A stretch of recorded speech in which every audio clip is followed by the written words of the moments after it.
సరే గాయ్స్, ఇప్పుడు మనం ఒక కుటుంబానికి సంబంధించిన చాలా మిస్టీరియస్ కేసు గురించి మాట్లాడుకుందాం. ఒక కుటుంబంలో లోకల్ డైరీ షాప్ నుంచి దోశ బ్యాటర్ కొనుగోలు చేసి దోశలు తిన్నారు. కానీ తిన్న కొద్దిసేపటికి వారి శరీరంపై నెగిటివ్ ప్రభావం కనిపించింది. అందరినీ వెంటనే ఆసుపత్రికి తరలించారు.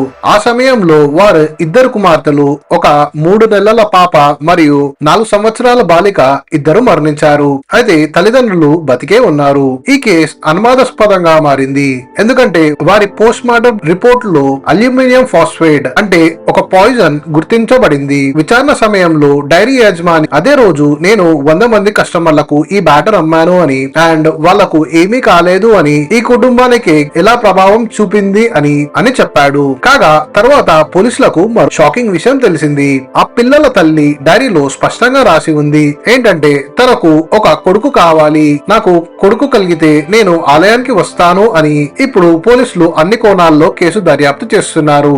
అలాగే ఒక ముఖ్యమైన ప్రశ్న కూడా వచ్చింది, 3 నెలల పాపకు ఎవరైనా దోషం ఇస్తారా అని. ఇంకా కేసు ఇన్వెస్టిగేషన్ లోనే ఉంది.